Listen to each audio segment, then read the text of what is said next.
Hello. അപ്പം ഞാൻ വന്നിട്ടുള്ളത് ഇതാ പഴയൊരു വനിതേൻ്റെ ബുക്കുണ്ട്, പിന്നെ ഒരു ബോട്ടിലുണ്ട് കേട്ടോ. ഇതൊരു പ്ലാസ്റ്റിക്കിൻ്റെ ബോട്ടിലുണ്ട്. അപ്പോൾ ഈ ഒരു ബോട്ടിലും അതേപോലെ തന്നെ ഈ ഒരു വനിതേൻ്റെ പേപ്പറും, അതിൽ കുറച്ച് പേപ്പേഴ്സും വേണം. അപ്പോൾ ഇത് വെച്ചിട്ട് രണ്ടും വെച്ചിട്ട് നമ്മളൊരു ക്രാഫ്റ്റ് ചെയ്യാൻ പോവുകയാണ്. അപ്പോൾ ആ ഒരു വീഡിയോ എങ്ങനെയാണെന്ന് കാണാം. അതിന് മുൻപ് ആരെങ്കിലും ആദ്യമായിട്ട് എൻ്റെ വീഡിയോ കാണുന്നുണ്ടെങ്കിൽ എൻ്റെ പേര് അശ്വതി എന്നാണ്. ഒന്ന് ചാനൽ സബ്സ്ക്രൈബ് ചെയ്ത് കാണണേ. അപ്പോൾ നമുക്ക് ഇതിന്മേലുള്ളവർക്ക് എങ്ങനെയാണെന്ന് നോക്കാം. അപ്പോൾ ആദ്യം തന്നെ ഞാൻ ആ ഒരു വനിതേൻ്റെ ബുക്കിൽ നിന്നും കുറച്ച് പേജുകളൊക്കെ കട്ട് ചെയ്തെടുത്തിട്ടുണ്ടായിരുന്നു കേട്ടോ. അപ്പോൾ ഒരു 20 പേജുകളോളം ഞാൻ കട്ട് ചെയ്തിട്ടുണ്ടായിരുന്നു. എന്നിട്ട് അതിനെ വീണ്ടും രണ്ടാക്കിയിട്ട് മടക്കിയിട്ട് ഒന്നും കൂടെ കട്ട് ചെയ്തു. അങ്ങനെ ഞാൻ ഒരു പീസിൽ നിന്നും ഒരു പേപ്പറിൽ നിന്നും ഞാൻ 2 പീസ് ഉണ്ടാക്കിയെടുത്തിട്ടുണ്ട് കേട്ടോ. ഇനി നമ്മൾ ഇതേപോലെ സ്റ്റിക്കുകൾ ഉണ്ടാക്കിയെടുക്കണം. അപ്പോൾ അതിന് വേണ്ടിയിട്ട് ജസ്റ്റ് ഞാൻ കൂടുതലായിട്ട് കാണിക്കുന്നില്ല, കാരണം സ്റ്റിക്കുകൾ ഉണ്ടാക്കാൻ വേണ്ടിയിട്ട് ഈസിയാണ്. ക്രാഫ്റ്റ് ചെയ്യുന്ന ഒരുവിധം എല്ലാവർക്കും അറിയായിരിക്കുമല്ലോ.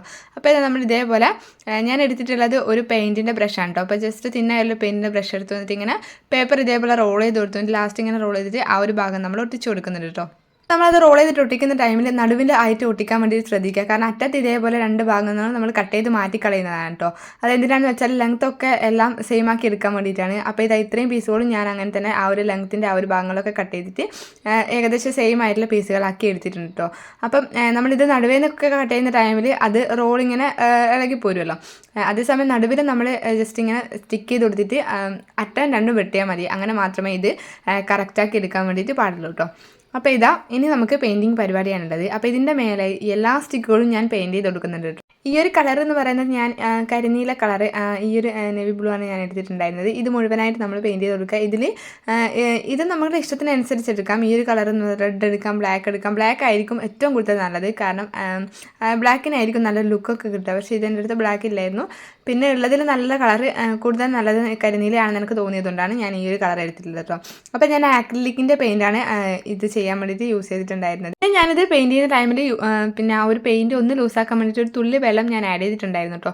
അപ്പോൾ ഫെവിക്രിലിൻ്റെ ആക്രിലിക്കിൻ്റെ പെയിൻറ്റ് സാധാരണ നമുക്ക് ചില പെയിൻറ്റ് കുറച്ച് കട്ടിയായിരിക്കും കേട്ടോ. ഡോംസിലൊക്കെ പെയിൻ്റ് ആണെങ്കിൽ നല്ല കട്ടിയായിരിക്കും. അപ്പോൾ അതിൽ ഉറപ്പായിട്ടും വെള്ളം ഡയലൂട്ട് ചെയ്യേണ്ടി വരും. അപ്പോൾ ഇത് അത്ര കട്ടിയുള്ള പെയിൻ്റൊന്നും ആയിരുന്നില്ല, ആക്രിലിക്കിൻ്റെ ആയിരുന്നു. എങ്കിലും ഞാൻ തുള്ളി വെള്ളം ആഡ് ചെയ്തു, കാരണം ഞാൻ പേപ്പറിലൊക്കെ പെയിൻറ്റ് ചെയ്യുന്ന ടൈമിൽ, പേപ്പറിലും കാർഡ്ബോർഡിലും പെയിൻറ്റ് ചെയ്യുന്ന ടൈമിൽ ഞാൻ ഇതേപോലെ കുറച്ച് വെള്ളം ആഡ് ചെയ്തിട്ടാണ് പെയിൻറ്റ് ചെയ്യാറ്. കാരണം പെയിൻറ്റ് പെട്ടെന്ന് സ്പ്രെഡായി കിട്ടാൻ വേണ്ടിയിട്ട് അത് കുറച്ചൊരു തുള്ളി വെള്ളം മാത്രം ആഡ് ചെയ്യുന്നത് നല്ലതായിരിക്കും. കാരണം പെയിൻറ്റ് പെട്ടെന്ന് തന്നെ സ്പ്രെഡ് ആവും കേട്ടോ നമ്മളിങ്ങനെ ചെയ്ത് കൊടുക്കുന്ന ടൈമിൽ. അല്ലെങ്കിൽ നല്ല കട്ടിയുള്ള പെയിൻ്റ് ആണെങ്കിൽ ചിലപ്പോൾ ചില ടൈമിൽ പെട്ടെന്ന് തന്നെ സ്പ്രെഡായിട്ട് കിട്ടില്ല. നമ്മൾ പെയിൻറ്റ് ചെയ്യുന്നതോറും അത് ഡ്രൈ ആയി പോകാനുള്ള ചാൻസ് ഉണ്ട്. അതുകൊണ്ടാണ് ഞാൻ തുള്ളി വെള്ളം ആഡ് ചെയ്യുന്നത്. അപ്പോൾ ഇതാ ഞാൻ മുഴുവനായിട്ട് പെയിൻറ്റ് ചെയ്തെടുത്തിട്ടുണ്ട്. അപ്പോൾ ഇത് ഇത്രയും സ്റ്റിക്കുകളാണ് നമ്മൾ പെയിൻറ്റ് ചെയ്തെടുത്തിട്ടുണ്ടായിരുന്നത്. അപ്പോൾ ഇത് ഞാൻ മുഴുവനായിട്ടും പെയിൻറ്റ് ചെയ്തിട്ടുണ്ടായിരുന്നില്ല സ്റ്റിക്കുകൾ. കാരണം എന്താണെന്ന് വെച്ചാൽ നമ്മൾ പെയിൻറ്റ് ചെയ്ത് കഴിഞ്ഞു, പിന്നെ എന്നിട്ട് ലാസ്റ്റ് അത്രയും സ്റ്റിക്കുകൾ വേണോ നമുക്ക് അറിയില്ലല്ലോ, ഐഡിയ ഇല്ലല്ലോ. അതുകൊണ്ട് ഞാൻ ജസ്റ്റ് ആ ഒരു സ്റ്റിക്കുകളൊക്കെ കുറച്ചെണ്ണം ഒരു 20ഓളം സ്റ്റിക്കുകൾ ഞാൻ പെയിൻറ്റ് ചെയ്തെടുത്തിട്ടുണ്ടായിരുന്നു. ഇനി നമ്മൾ നേരത്തെ എടുത്ത് വെച്ചിട്ടുണ്ടായിരുന്ന ആ ഒരു പ്ലാസ്റ്റിക്കിൻ്റെ ബോട്ടിലാണിത്. അതെടുത്തു. അതിൻ്റെ മേലത്തെ ആ ഒരു റാപ്പർ പോലെ വരുന്ന ആ ഒരു ഭാഗം ഉണ്ടല്ലോ, അതൊക്കെ നമ്മൾ കട്ട് ചെയ്ത് മാറ്റിയിട്ടുണ്ട്. ഇനി നമ്മൾ ഈ ഓരോ സ്റ്റിക്കുകളും ഇതേപോലെ ഒട്ടിച്ചു കൊടുക്കാറുണ്ട്. അപ്പോൾ ഇത് ഞാൻ പെയിൻറ്റ് ചെയ്ത് കൊടുത്തതിന് ശേഷം ഏകദേശം ഒരു മണിക്കൂറോളം ഞാൻ ഡ്രൈ ആവാൻ വേണ്ടി വെച്ചിട്ടുണ്ടായിരുന്നു കേട്ടോ. പേപ്പർ ആയതുകൊണ്ട് തന്നെ പെട്ടെന്ന് തന്നെ ഡ്രൈ ആയിട്ടൊക്കെ കിട്ടിയിട്ടുണ്ടായിരുന്നു. ബോട്ടിലൊന്നും അല്ലല്ലോ, അതുകൊണ്ട് തന്നെ പെട്ടെന്ന് ഡ്രൈ ആയിട്ടൊക്കെ കിട്ടിയിട്ടുണ്ടായിരുന്നു. അപ്പോൾ ഞാനത് നല്ലതായിട്ട് ഡ്രൈ ചെയ്തതിന് ശേഷം ഓരോ സ്റ്റിക്കുകളായിട്ട് ഇതേപോലെ ആ ഒരു ബോട്ടിലേക്ക് ഒട്ടിച്ചു കൊടുക്കാം കേട്ടോ. അപ്പോൾ നമ്മൾ ഒട്ടിക്കുന്ന ടൈമിൽ ജസ്റ്റ് ആ ഒരു അടിഭാഗം ഉണ്ടല്ലോ, അടിഭാഗം കറക്റ്റാണോ എന്ന് നോക്കാൻ വേണ്ടിയിട്ട് ശ്രദ്ധിക്കുക. ആ ഒരു ഭാഗമേ നമുക്ക് കറക്റ്റായിട്ട് കിട്ടുന്നുണ്ടോ. മേലത്തെ ആ ഒരു ഭാഗം കറക്റ്റ് ആയില്ലെങ്കിൽ കുഴപ്പമില്ല, നമുക്ക് കട്ട് ചെയ്ത് മാറ്റാം ആവശ്യത്തിനനുസരിച്ചിട്ട്. അതുകൊണ്ട് താഴത്തെ ആ ഒരു ഭാഗം കറക്റ്റായിട്ട് ഒട്ടിച്ചു കൊടുത്തു. അപ്പോൾ ഇതാ മേലെ ഇങ്ങനെ കുറച്ച് പൊന്തിയും തണൊക്കെ ഇരിക്കുന്നുണ്ട്. അപ്പോൾ നമ്മൾ ആ ഒരു സ്റ്റിക്കർ ഉണ്ടാക്കുന്ന ടൈമിൽ അങ്ങോട്ടും ഇങ്ങോട്ടൊക്കെ നീങ്ങി പോകുന്ന ടൈമിൽ അതിൻ്റെ ലെങ്ത്ത് തമ്മിൽ വ്യത്യാസം ഉണ്ടാവാൻ ചാൻസ് ഉണ്ട് കേട്ടോ. അതുകൊണ്ടാണ് ഇങ്ങനെ.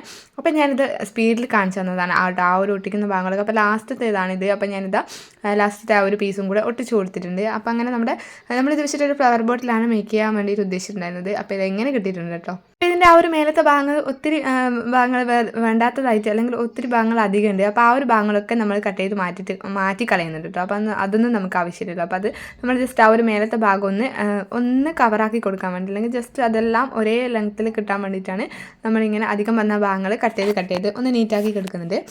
പിന്നെ അവിടെ എവിടെയായിട്ട് പെയിൻറ്റ് ഫെയ്ഡായിട്ടുണ്ടായിരുന്നു, ചിലയിടത്ത് പെയിൻറ്റ് എത്തിയിട്ടുണ്ടായിരുന്നില്ല അറ്റത്തൊക്കെ. അപ്പോൾ അവിടെയൊക്കെ നമ്മളൊന്ന് ജസ്റ്റ് പെയിൻറ്റ് ചെയ്ത് കൊടുക്കുകയാണ് കേട്ടോ. അപ്പോൾ ഇതേപോലെ അപ്പോൾ നമ്മൾ നേരത്തെ ആ ഒരു കരിനീല കളർ തന്നെയാണ് എടുത്തിട്ടുണ്ടായിരുന്നത്. അത് വെച്ചിട്ട് നല്ല രീതിയിലൊന്ന് പെയിൻറ്റ് ചെയ്ത് കൊടുത്തു. അപ്പോൾ ഇത് ഏതാണ്ട് പണിയൊക്കെ കഴിഞ്ഞു ഈ ഒരു പെയിൻറ്റിങ് പരിപാടിയോടുകൂടി.